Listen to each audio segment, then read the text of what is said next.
lecture. It's a delight to see so many of you here, and I look forward to the conversation that follows. So Wang Yu's father owns one of the 300 hardware stores in a bustling hardware district in southern China. Each of the hardware stores sells different items, with her father selling ball bearings in particular. The district is made up mostly of people from all over China who have little in common other than the dream of making more money and improving their lives. Vendors live above their shops with their families and often stay to themselves. There's little sense of community in this large hardware district. Little Yu, as 2-year-old Wang Yu was called by her parents, enjoyed watching cartoons on the shop computer with her older brother. This perky and lively toddler loved to dance and was always seen with either her mother or her older brother. On Thursday, October 13th, 2011, little Yu's mother picked her up from daycare and then left her for just a moment to go attend to some laundry.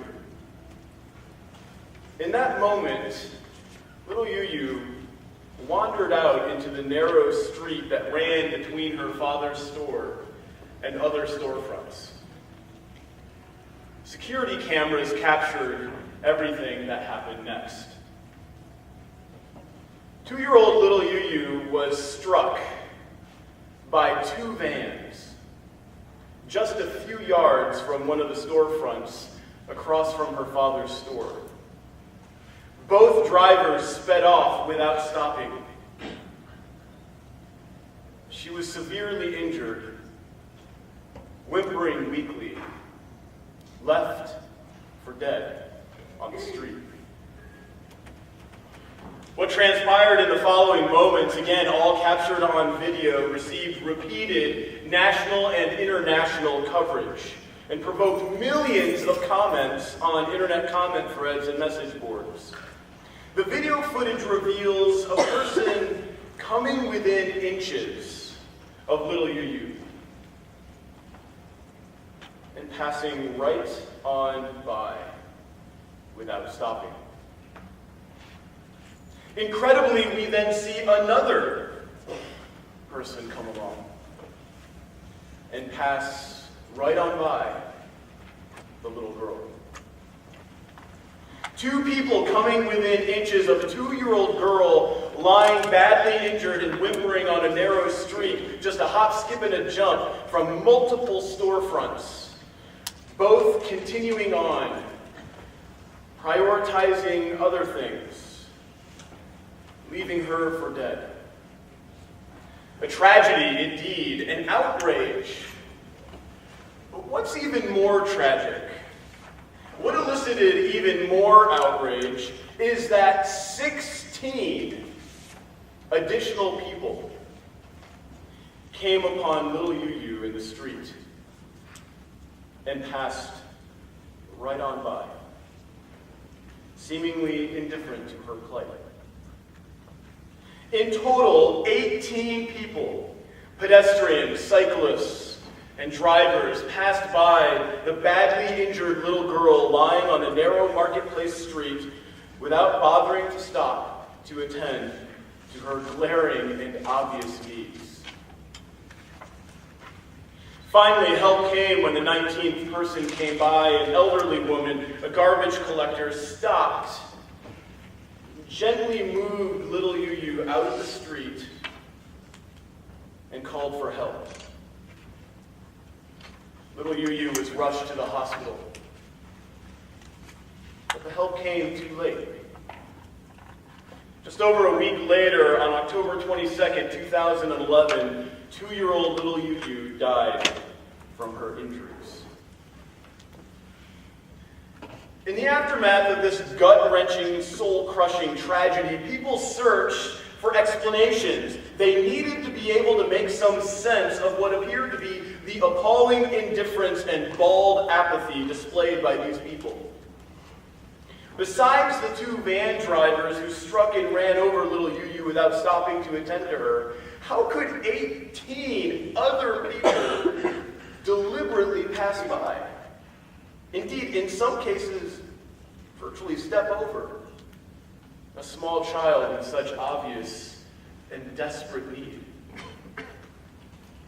It's quite reasonable to search for explanations here. I know I want an explanation. I find it disturbing, and perhaps you do as well, that so many people would prioritize whatever else they were pursuing, whatever it was that they were heading toward at the end of that narrow street, over the life and well-being of this little 2-year-old girl.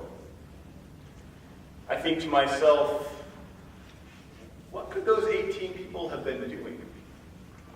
What could they have been going after? Where were they headed that was so important, so valuable, that it required leaving little Yu for dead in the street? How could they just pass on by with seemingly no regard for human life? These questions stay with me. But there's another question that haunts me. Isn't there a genuine sense in which I am passing by, desperately needy, beaten and battered, undernourished and diseased, seriously at risk, and vulnerable children each and every day? According to UNICEF's most recent report, 17,000 children under the age of 5 die each and every day, mostly from preventable or treatable causes. A joint report by UNICEF, the World Health Organization, and the World Bank states that nearly half of these under 5 deaths are due in part to undernutrition with infectious diseases such as pneumonia, diarrhea, and malaria factoring in most cases as well. About 7,500 of these children who die each and every day die within 1 month of being born. UNICEF also reports that every 10 minutes, an adolescent girl dies due to violence. That's 144 adolescent girls dying each day due to violence, which in turn adds up to 52,560 adolescent girls dying of violent death every year. And of course, this says nothing at all about the number of adolescent girls subjected to dreadful and terrifying yet non-fatal violence each and every day. And these are just the children. Expand the scope to encompass all people, and the portrait we get is even more distressing.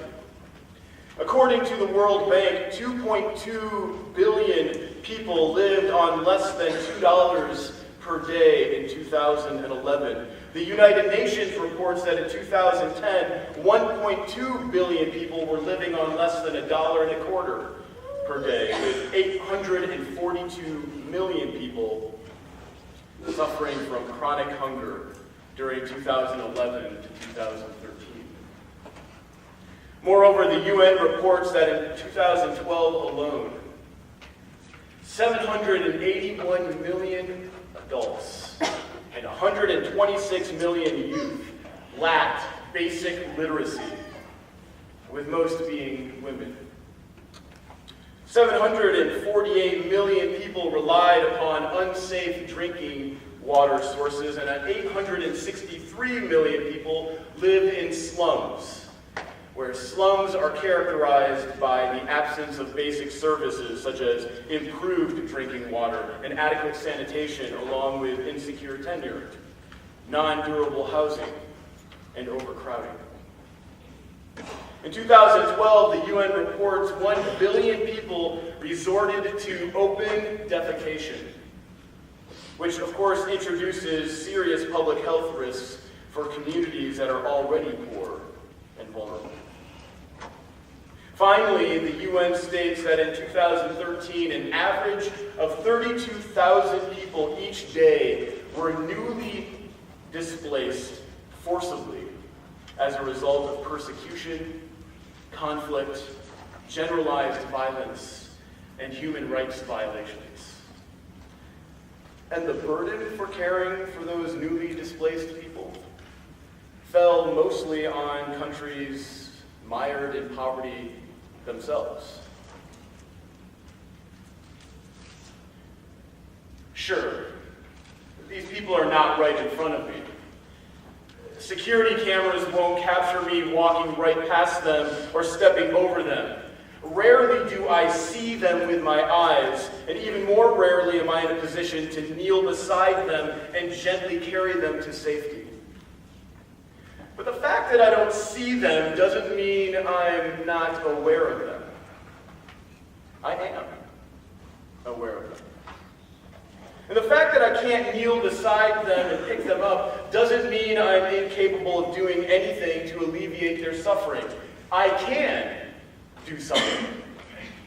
Whether it's diverting money away from my lesser pursuits to fund reputable organizations that have a proven track record of effectively addressing the basic needs of poor people, or volunteering at such organizations, or strongly pressuring politicians to make child and adult welfare and poverty relief a top political priority. I said a moment ago that I find it disturbing that 18 people would prioritize whatever else they were pursuing, whatever it was that they were heading toward at the end of that narrow street, over the life and well-being of this little 2-year-old girl.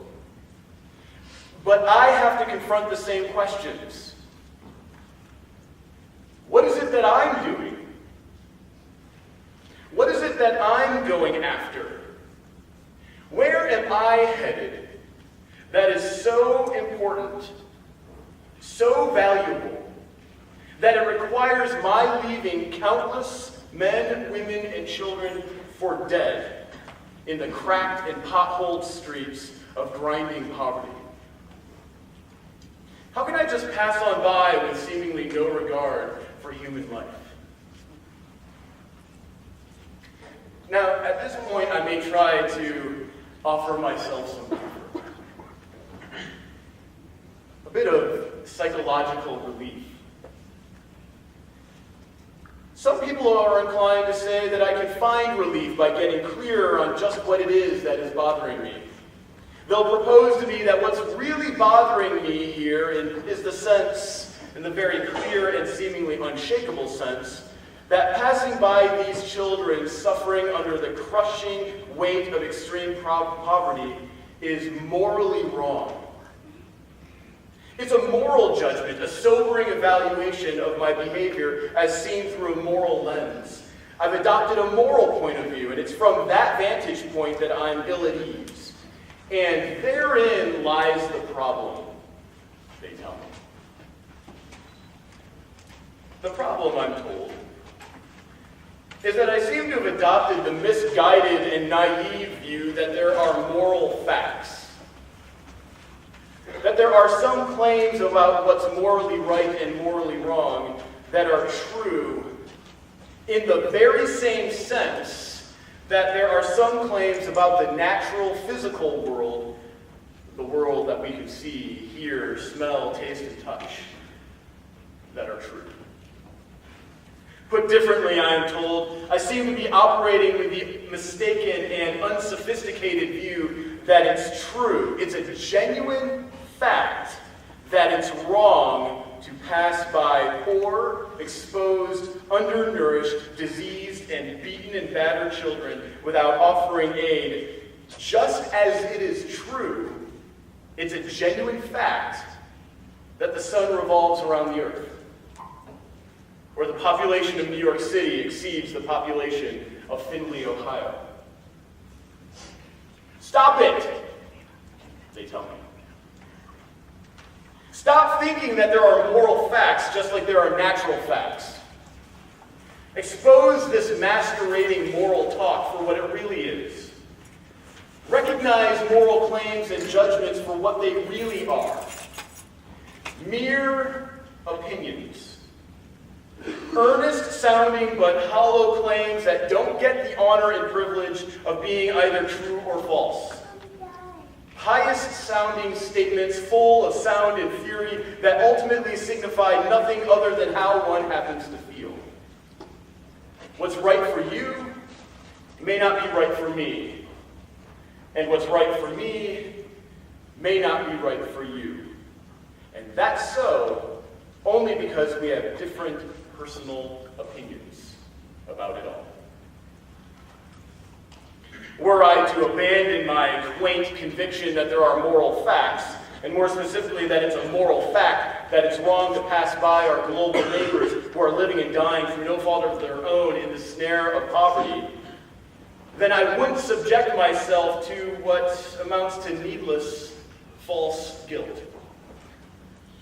Sure, some people may have the opinion that doing so is wrong, and of course others have the opinion that it's okay to pass by. But that's all they are at bottom. Opinions. And the thing about mere opinions is that they are all bark and no bite. Powerless to condemn without any real authority to stand over me, or anyone else for that matter, in judgment. And even if I did continue to feel guilty, like I had really done something genuinely morally wrong, at least I would understand that it's just a feeling with no basis in reality. It's like the child who continues to be afraid of monsters under the bed, even though he knows full well that it couldn't possibly be so. What am I to make of this attempt? This attempt to provide me with some psychological relief? Am I to drop the position that there are moral facts, that is to say, genuine truths about what I morally should and should not do, just as there are natural or physical facts, that is, genuine truths about what the natural or physical world is really like?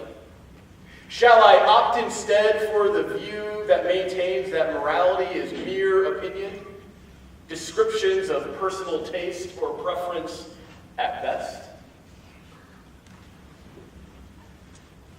Well, maybe there is some comfort to be found here. Maybe I can find some relief from the stinging and pulsating pains of moral guilt under the shelter of morality is just mere opinion. But the relief will be temporary, since this shelter is a shelter made of straw, and it seems to catch fire and burn away under the searing light of rational scrutiny. Is it truly reasonable to toss moral judgments into the waste bin of mere opinion? It's morally wrong to sell children into the sex slave trade. It's morally wrong to take a baseball bat to your roommate's knee, absent some utterly compelling justification for doing so. It's morally wrong to set fire to someone's car simply because you don't care for their wardrobe. Jim Crow laws were morally wrong, and mass executions of people who don't share your religious convictions are morally wrong. Bullying is morally wrong. Domestic violence is morally wrong. Exploitative labor practices are morally wrong. Animal cruelty, racism, sexism, ethnocentrism, they're all morally wrong. Now, on their face, these all seem like full-blown moral facts. Truths about the world just as much as any truth about the physical world. Slavery is morally wrong. The sun revolves around the earth. Why regard these claims as fundamentally different? So different that the latter gets to be true while the former is just an opinion. That distinction seems to run afoul of our reflective and stable intuitions, our lived experience, and our common practice. And that's no small matter. But at this point, my would-be comforter may interject. There are reasons for supposing that moral claims are nothing more than mere opinion dressed in formal wear. Reasons that I seem not to be fully appreciating. For example, claims about the natural world, about physical reality, are claims for which one can offer empirical evidence. We can make observations and then test our claims about the natural world against those observations. We can design and conduct experiments. We can do lab work. We can run clinical trials, and so on. We can do no such thing for moral claims. What experiments do we design and conduct to test moral claims? What lab work is there to show that moral claims are true? What clinical trials might we run to prove that doing such and such is morally wrong? While some might insist that empirical evidence is at least relevant to defending moral judgments, eventually, at some point in our inquiry, maybe at the very end of our inquiry, we seem to arrive at a moral claim that just can't be defended empirically. As the moral philosopher Shelley Kagan puts it, almost everyone agrees that sooner or later we seem to come to moral principles that are not themselves based on or even partly derived from empirical claims. That, my would-be comforter continues, that is an excellent basis for distinguishing between moral claims as opinions and claims about the natural or physical world as facts. And so this claim that it's morally wrong to pass by in utter indifference the countless people strewn about on the road of extreme poverty is not a claim that is ultimately grounded in empirical evidence or physical observation. And so it cannot be true or false. Rather, it's mere opinion. Enter opinion. Exit guilty. Now, as much as I would like to be comforted, I must confess, I cannot take solace in this basis for distinguishing between moral claims and claims about the natural world. Here I'll give just a couple of reasons. First, this inference from it's not ultimately grounded in empirical evidence or physical observation to it's neither true nor false, it's just opinion, seems to rely upon something like the following principle. Namely, if a claim is not ultimately grounded in empirical evidence or physical observation, then that claim is neither true nor false. It's just opinion. But consider that principle itself. Is it a claim that is ultimately grounded in empirical evidence or physical observation? What experiments are we designing and conducting? What lab equipment are we using to test this claim? A Bunsen burner? An electronic microscope? Can we dip that claim into some acid to test its truth? Clearly not. So this principle that the distinction is built upon says of itself that it's neither true nor false, since it is not ultimately grounded in empirical evidence or physical observation. Frankly, it's no better than to claim all universal generalizations are false. I'm simply not prepared to accept a distinction whose foundation is a self-defeating principle. Now, a second reason I have for resisting this basis for distinguishing between moral claims and claims about the natural world is captured nicely by Shelley Kagan. Here's what he has to say. Some people conclude that if ethics cannot be based on empirical evidence all the way down, the ultimate moral principles must be matters of mere opinion or personal taste. But this conclusion is too hasty. After all, there are other areas of inquiry besides ethics where defending a claim is not ultimately a matter of empirical evidence and experiments. Consider mathematics or logic. No one is tempted to say that mathematics or logic is all a matter of personal opinion or taste. Recall that the principle used to make the distinction between moral claims as mere opinions and claims about the natural world as facts stated that claims not ultimately grounded in empirical evidence or physical observation, are mere opinions. But if that were so, then we'd be stuck saying that mathematical claims or claims about logic are mere opinions. Next time you get a math exam returned to you all marked up in red, I urge you to try running the, "Well, that's all just your opinion," by your professor. Let me know how that goes. So this basis for distinguishing between moral claims as mere opinions and claims about the natural world as facts seems unpromising. Are there other ways of establishing the distinction, thereby rendering moral judgments about global poverty relief as non-factual, mere personal opinions? Well, many moral claims are controversial, as we all know far too well, unless we're in the bad habit of avoiding discussion about how we ought to live our lives. But of course, so have been and are at least some claims about the natural world. And we don't deny that there is some fact of the matter about the natural world, even in the midst of controversy. Take a claim about the natural world that was once very controversial, like the claim that the earth revolves around the sun. It's not like it was neither true nor false that the earth revolved around the sun until the controversy died down. The earth made its revolutions all the while the controversy raged on. And so it is with current controversies over claims about the natural world. The world is as it is, whether our claims about it are steeped in controversy or not.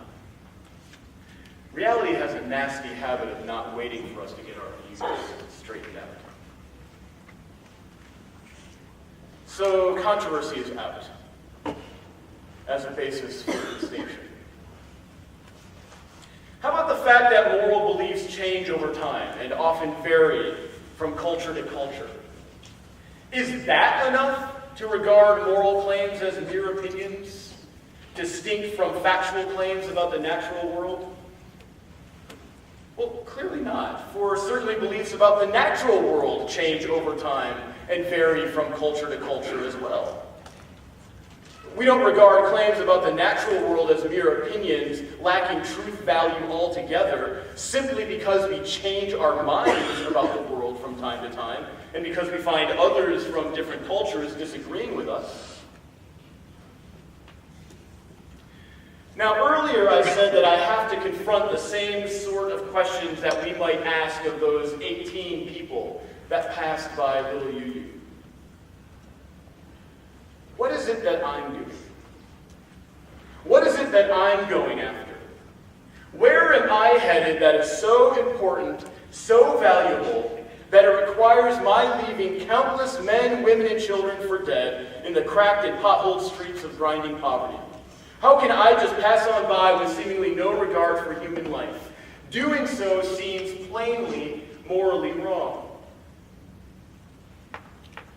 And there's no lasting psychological relief, no true comfort to be found by supposing that moral judgments are mere opinions, standing sheepishly outside the sober world of facts, where claims about the natural world happily reside.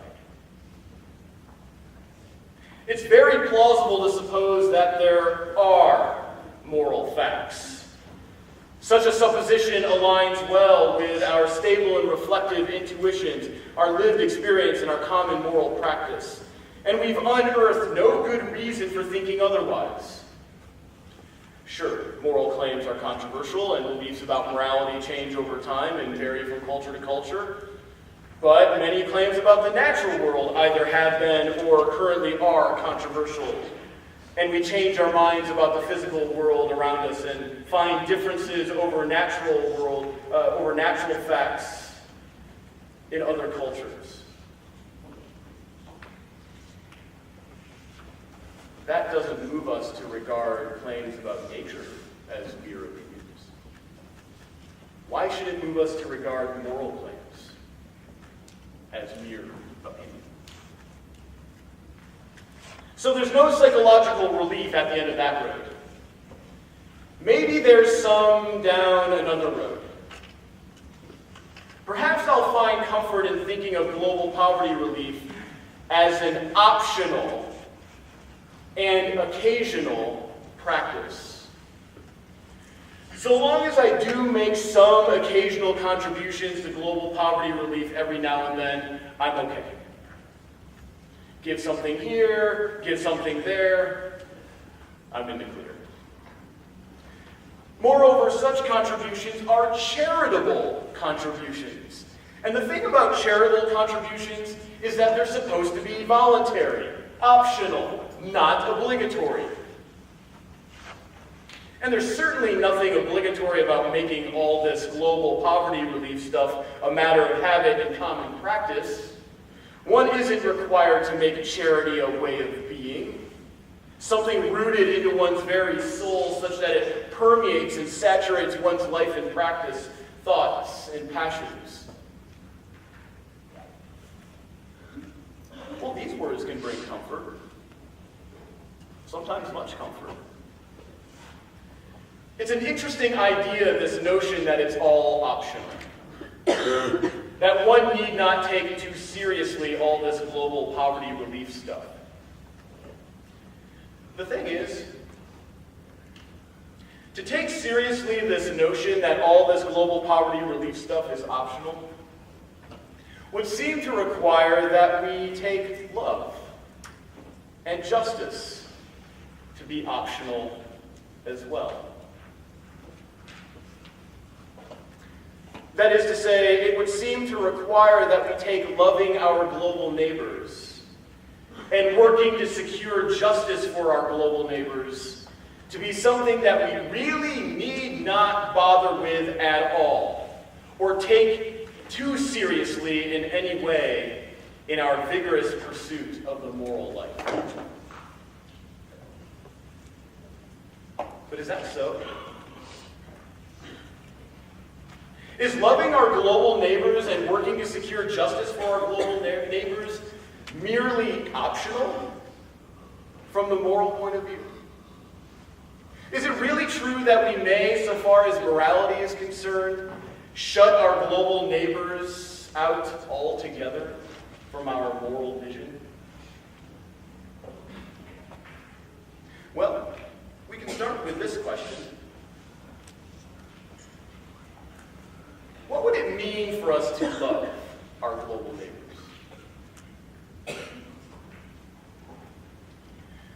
We will see that we have a rather seamless transition from this question about love to our other pressing question. What would it mean for us to secure justice for our global neighbors? Imagine I proclaimed "I love you" to my wife Marlena, doing my best to channel Barry White, only to express very clearly and unambiguously through my lifestyle, it seriously doesn't matter to me what happens to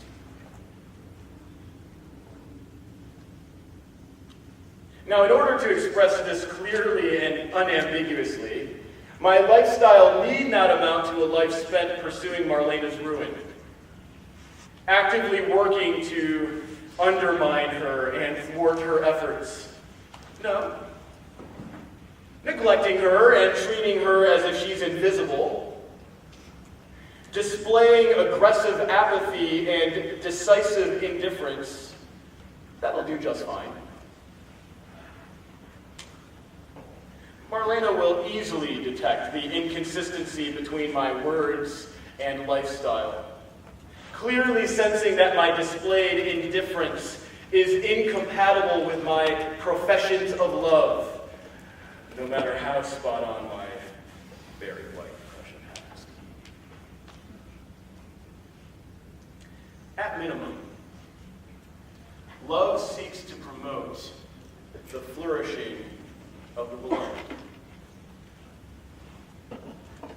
Love strives and strains to see to it that things go well for the beloved, Love aims to improve the welfare or enhance the well-being of the beloved.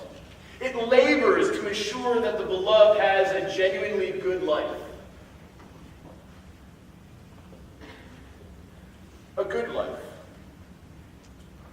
A life that is rightly characterized as flourishing is a life where one's basic needs are satisfied. Well, plausibly, it's more than that, but it's at least that. If love seeks to promote the flourishing of the beloved, it can do no better than by starting with the acquisition of adequate food, drink, shelter, healthcare resources, security, relationships, and education. A life without those basic goods, a life marked by chronic and ongoing hunger, thirst, exposure, disease, vulnerability, social isolation, and stunted intellectual development, is not a good life. Surely it's not a life we would wish upon ourselves or those we sincerely love.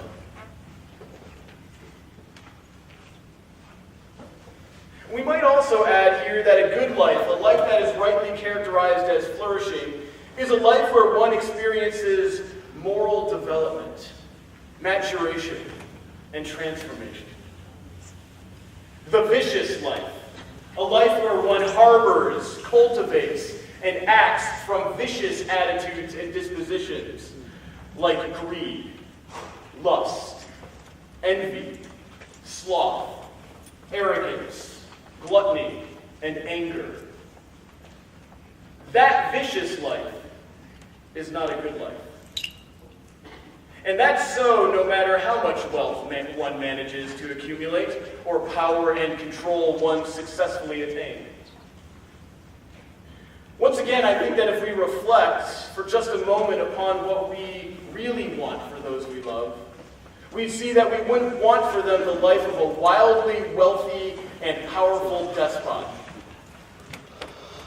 Money and power can accomplish a great deal, but they can't make the vicious life, a greedy, lustful, envious, slothful, arrogant, gluttonous, and angry life, a simultaneously good life. Now, it's worth pointing out what is plausibly regarded as a derivative of the previous observation. A good life is a life where one is able to exercise one's will, to select for oneself without undue interference various goals, projects, values, and visions. This may be seen as a derivative of the previous point in the sense that moral development, maturation, and transformation seems to imply agency and autonomy. One does not experience genuine moral development, maturation, and transformation if one doesn't have some fair measure of freedom. If we think about the sorts of things that we typically regard as obstacles to freedom, like mind control at the hands of a manipulative and charismatic leader or group, or coercion and compulsion from an oppressive and tyrannical ruler or regime, we'll likely grant that we don't wish these things upon our beloved even. Finally, love seeks to promote the flourishing of the beloved by seeking to provide the beloved with ample opportunity to flourish. It would make very little sense to suppose that one can seek to promote the flourishing of the beloved while simultaneously refraining from seeking to provide the beloved with ample opportunity to flourish. Now, maybe that's obvious to you. But if not, think of it this way. Suppose I told my wife once again, and my word by now she would be sick of me. Suppose I told my wife, Marlena, that I wanted to see her writing career flourish. But I did nothing at all to give her the space or resources that she needs. Right. I filled our schedules with my pursuits.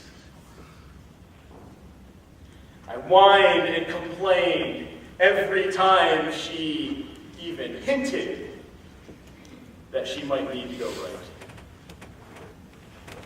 I constantly took off on my own adventures and exploits while leaving her with our 3 little daughters. I cried flagrant foul if she mentioned attending some writers' conference, workshop, or festival. You know, she get the idea pretty quickly that I didn't really mean it when I said that I wanted to see her writing career flourish. The bottom line, seeking to promote the flourishing of the beloved entails seeking to provide opportunities to flourish. This, I suggest, is where we get our seamless transition to justice. Another way of saying that love seeks to provide the beloved with ample opportunity to flourish is to say that love seeks to secure justice for the beloved. That's because a central aspect of a robust, full-bodied concept of justice is that it seeks to provide ample opportunity to all to flourish. We regard as unjust a society that is constructed or structured in such a way that it systematically denies any of its members ample opportunities to flourish. Think of Jim Crow, United States, or apartheid-era South Africa as just 2 clear examples of unjust societies. These societies were constructed or structured in such a way that it systematically denied many of their members ample opportunities to flourish. A failure to secure justice just is a failure to love.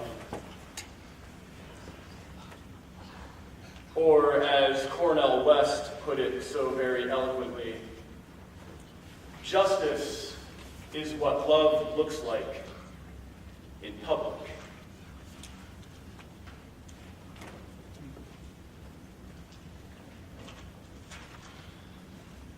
Now, we've said enough at this point to get some idea of what it means to love our global neighbors.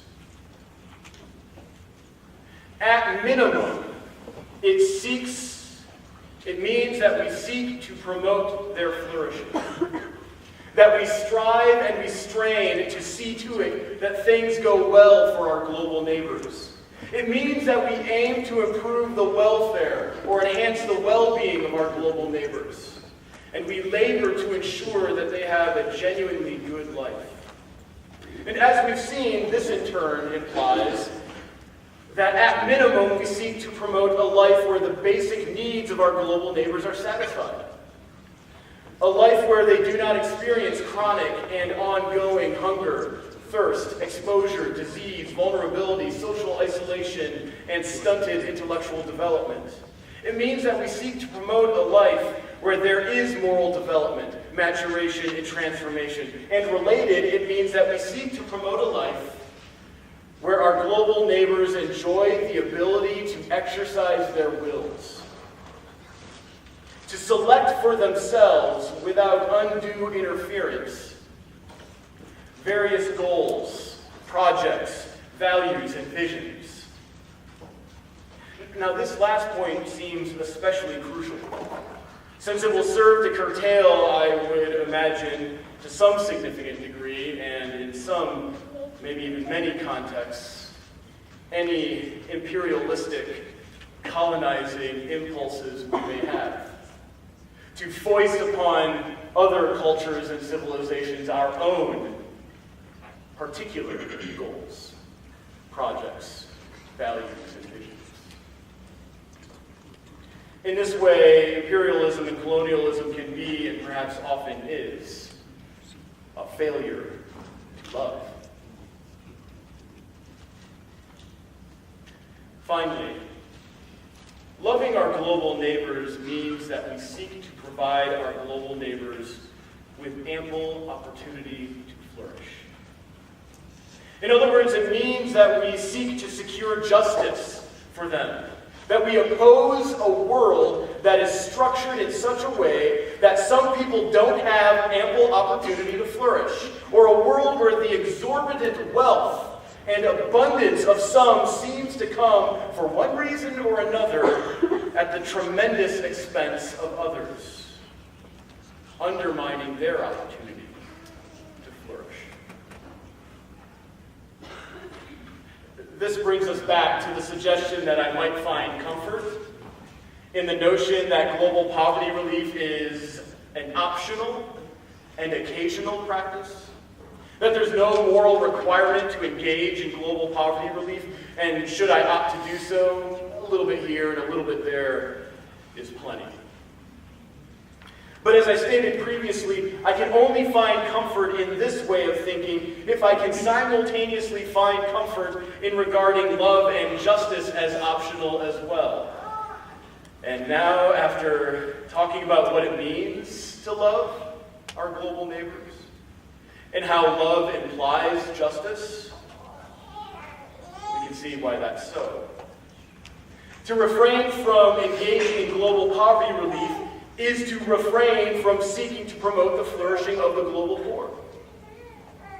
In addition, to refrain from engaging in global poverty relief is to refrain from seeking to provide the global poor with ample opportunities to flourish. That is, it amounts to refraining from seeking to secure justice for the global poor. The bottom line here is this. Refraining from engaging in global poverty relief is fundamentally unloving and unjust. That is cold comfort. Bitter, cold comfort, indeed. But maybe there's a puff of warm air yet to be found. After all, maybe loving our global neighbors and working to secure justice for our global neighbors is morally optional. So I'm not doing anything morally wrong by failing to show love to and do justice for my global neighbors. Wrong? No. Unloving and unjust? Well, yes. As I said, a puff of warm air in the midst of this otherwise very cold comfort.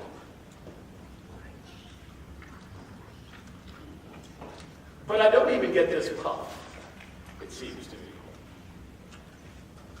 For what moral justification could I have for engaging in a lifestyle that is profoundly unloving and unjust toward my global neighbors? It would have to be very powerful moral justification to overwhelm the moral reasons yielded by love and justice. Non-culpable ignorance of the global need, or not being in any position to contribute in any way to global poverty relief, well, that may suffice. But neither of those justifications is available to me. And without adequate justification, I'm forced to conclude that failing to engage in global poverty relief is not only unloving and unjust, it's morally wrong.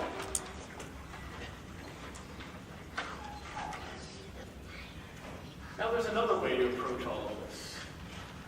A way that I have yet to bring forward.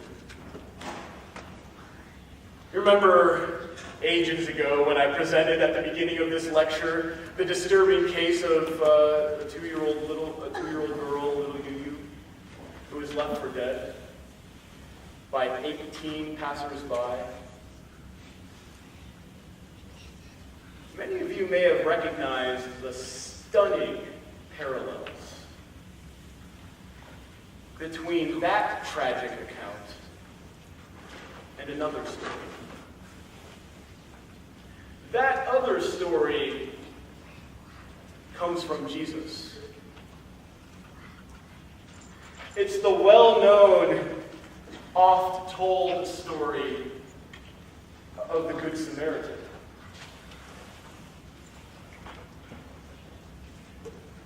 Jesus has a way of making us feel uncomfortable sometimes, of stirring us from our consumer market-induced slumber, laced with dreams of a life lived in accordance with the status quo. Just ask the rich young ruler, who came to Jesus asking, "Good teacher, what must I do to inherit eternal life?" And he gets told by Jesus, "Go and sell all you possess and give to the poor, and come follow me." That made the rich young ruler uncomfortable, to put it mildly. And so he went away. Well, the parable of the Good Samaritan can have the same effect. We turn now to the Gospel according to Luke, where we get the parable with its immediate surrounding narrative context. And indulge me for just a moment here as I read this parable of the Good Samaritan. On one occasion, an expert in the law stood up to test Jesus. "Teacher," he asked, "what must I do to inherit eternal life?" "What is written in the law?" he replied. "How do you read it?" He answered, "Love the Lord your God with all your heart, and with all your soul, and with all your strength, and with all your mind, and love your neighbor as yourself." "You've answered correctly," Jesus replied. "Do this, and you will live." But he wanted to justify himself, so he asked Jesus, "And who is my neighbor?" In reply, Jesus said, "A man was going down from Jerusalem to Jericho when he was attacked by robbers. They stripped him of his clothes, they beat him and went away, leaving him half dead. A priest happened to be going down the same road, and when he saw the man, he passed by on the other side. So too a Levite, when he came to the place and saw him, passed by on the other side. But a Samaritan, as he traveled, came where the man was, and when he saw him, he took pity on him. He went to him and bandaged his wounds, pouring on oil and wine. Then he put the man on his own donkey, brought him to an inn, and took care of him. The next day,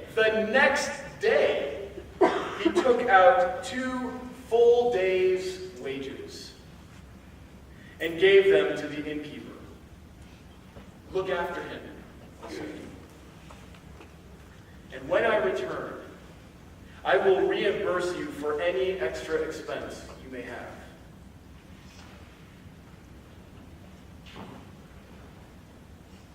Which of those 3 do you think was a neighbor to the man who fell into the hands of the robbers? The expert in the law replied, "The one who had mercy on him." Jesus told him, "Go and do likewise." Now, in this account, we step into a public encounter between Jesus and a teacher of the law. a religious expert well-versed in God's law and the elaborate, sophisticated, storied commentaries surrounding that law. Our expert poses a question to Jesus. Teacher, what must I do to inherit eternal life? It's a profound question, really. If only it were a sincere question. A question born out of a genuine desire to live and be right in the center of the kingdom of God. But like so many of our pious-sounding questions, it's not sincere. Not at all. It's a question with a sinister purpose from a religious expert with an agenda. To trip Jesus up, to bring him down in a spectacularly public way. Now, Jesus' reply to these religious and political shenanigans is quick. What is written in the law? How do you read it? The spotlight is back on our religious expert. This wasn't the plan. He replies, love the Lord your God with all your heart and with all your soul and with all your strength and with all your mind, and love your neighbor as yourself. Jesus responds, you have answered correctly. Now to my ears, as a professor who spends his days in the classroom and nights grading exams and papers, it sounds like we've just concluded an oral exam in theology. And the religious expert passed. Never mind that the religious expert fancied himself to be the proctor of the exam and Jesus the understudy, yet he was the one who ultimately ended up being examined by Jesus. But then from Jesus we get, do this, and you will live. And we're reminded that this is no mere academic puzzle to be solved and tossed aside like some crossword puzzle or Rubik's Cube. No. Our topic is life itself. Life is at stake, and life, genuine, authentic, abundant life, comes about by doing the two-pronged love command. Love God with all you are and with all you have. And love your neighbor as yourself. In this, there is life. It's the Jesus way, the way of the kingdom.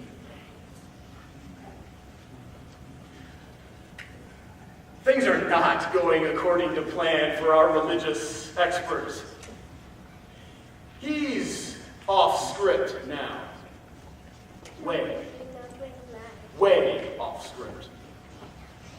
Moreover, our religious expert no doubt feels the heat from the spotlight on him once again. You can imagine the crowd staring at him, wondering why he, an expert in the law, one of Jerusalem's finest, would ask such a straightforward question. Did he not know the answer himself? Wanting to justify himself in front of this crowd, our religious expert seems keen on taking this matter back into the merely academic, to engage in abstract theological debate. But he ends up, perhaps unwittingly, asking a question that couldn't be more relevant to the human condition and our task of navigating the world well as kingdom citizens. And who is my neighbor?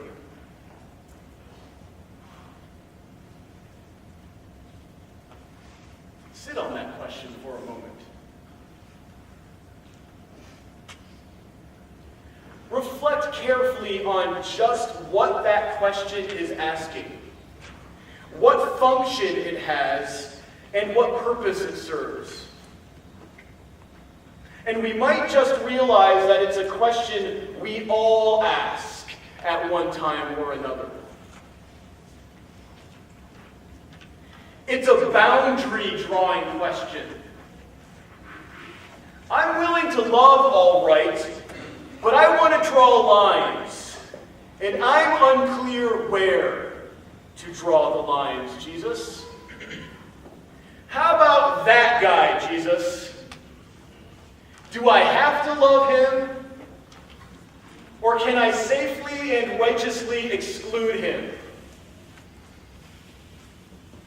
And what about her?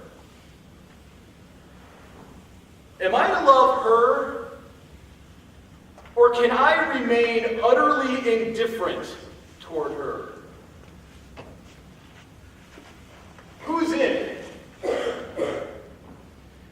And who's out?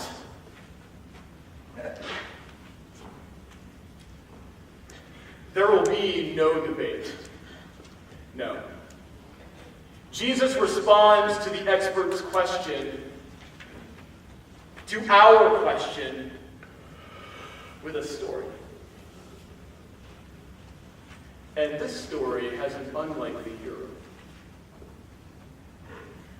A man was going down from Jerusalem to Jericho when he was attacked by robbers. They stripped him of his clothes, beat him, and went away, leaving him half dead. Let's stop here for a moment. What is particularly telling about this is what we're not told.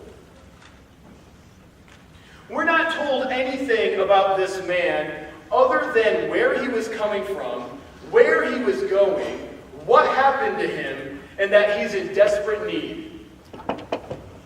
What we're not told explicitly is the man's nationality, race, ethnicity, creed, height, weight, age, political affiliation, moral character, or any of that stuff.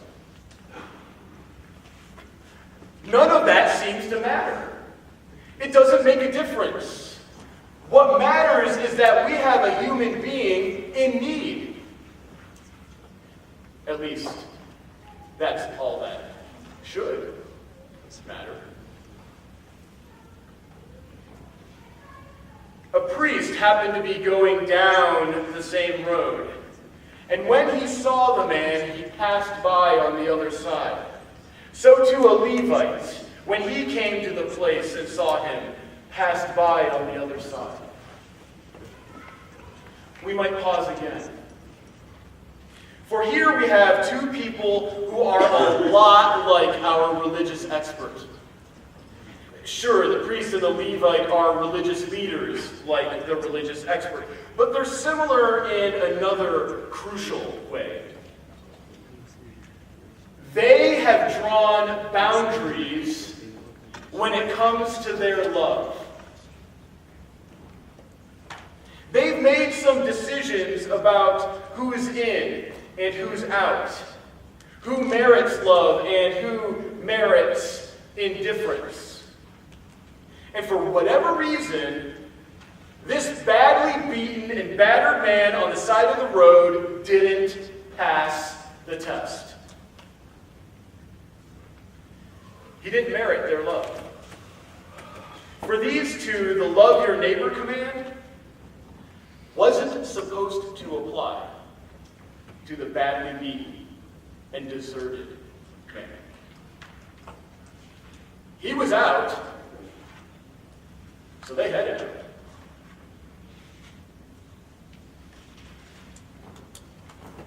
Now, before we move on, let's stop to appreciate the case the priest and the Levite can make for not stopping. Let's give them a fair hearing.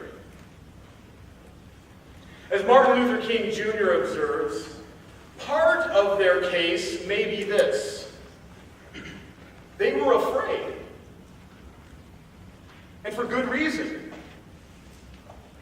Here's how Martin Luther King Jr. develops it.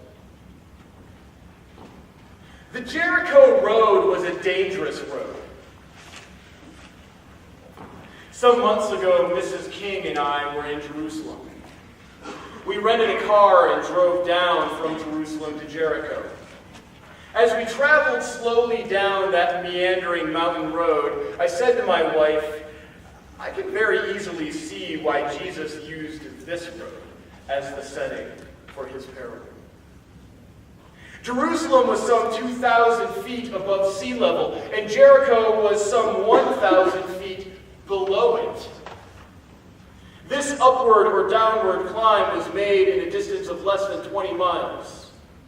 Its many sudden curves made the road conducive for ambushing and exposed the traveler to unforeseen attack. The road came to be known as the Bloody Pass.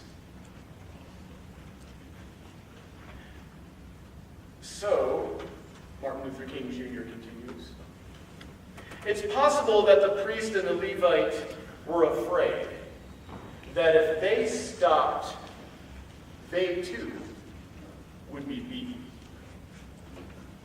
For couldn't the robbers still be around? Or maybe the man on the ground was just a faker, using a pretended wounded condition to draw passing travelers to his side for quick and easy seizure. So I can imagine the first question which the priest and the Levite asked was, if I stopped to help this man, what would happen to me?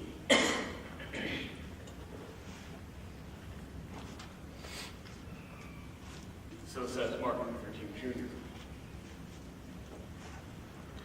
Now recall when I said earlier that Jesus has a way of making us feel uncomfortable sometimes? Here's where he does it to me. For the priest and the Levite could appeal to reasonable and well-grounded fear as the basis for their drawing boundaries.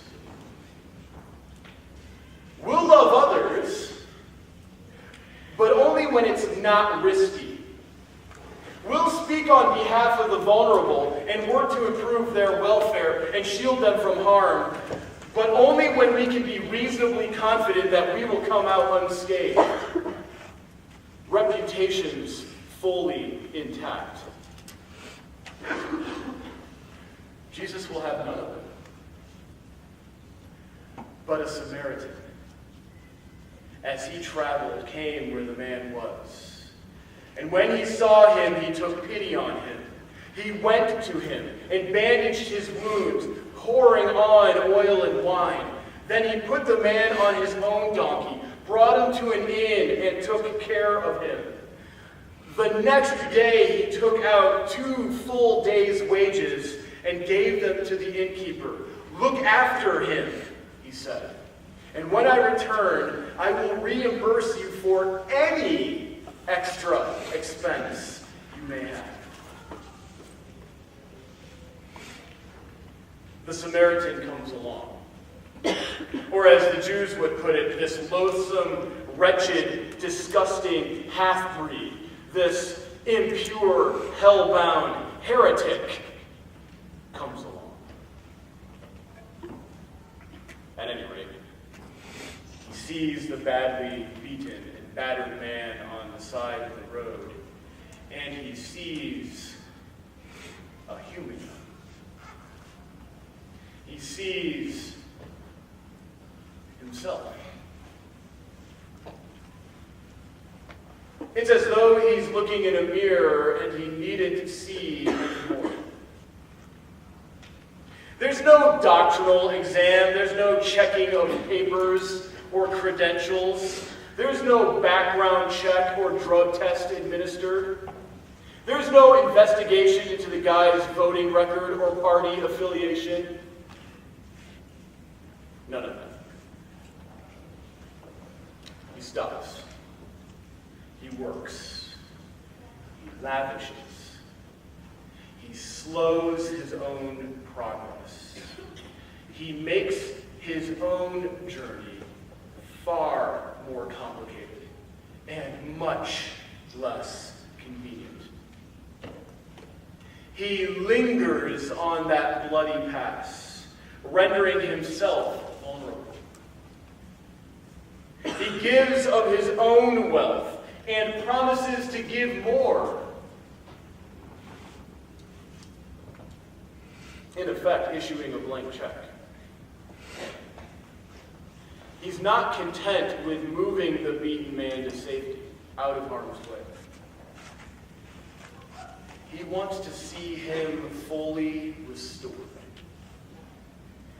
He seeks to promote the man's flourishing. He loves with no boundaries. Like the wounded man, we know little about the Samaritan. It's apparently not relevant. All we need to know is that he saw, he stopped, he served, he sacrificially gave, and Jesus calls him a neighbor. And our model. Go and do likewise.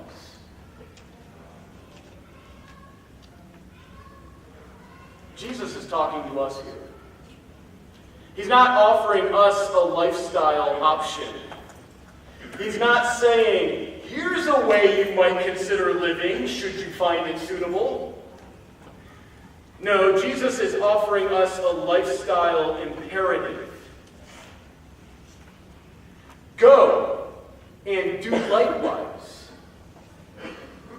Love without asking who's in and who's out. Love without casting anyone at all to the safely and righteously ignored side. Love without saying, unless it's inconvenient or proves to be exclusive. Love without looking at anyone and thinking, except you.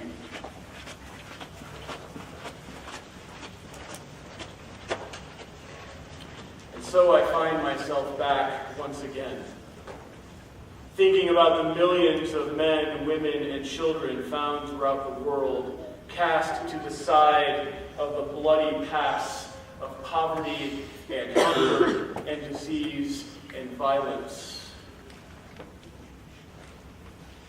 How can I pass by? And are there any others? Lying in waste on other roads that I'm passing by with displayed indifference? How about in my own community?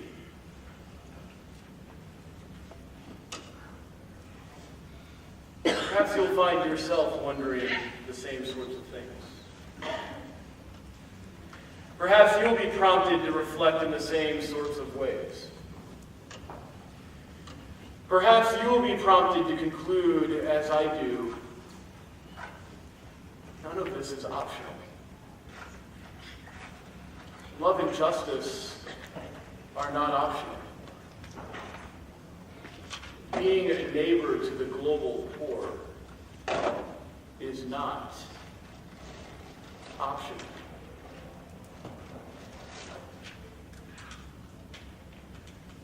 Thanks for your kind attention. I appreciate it.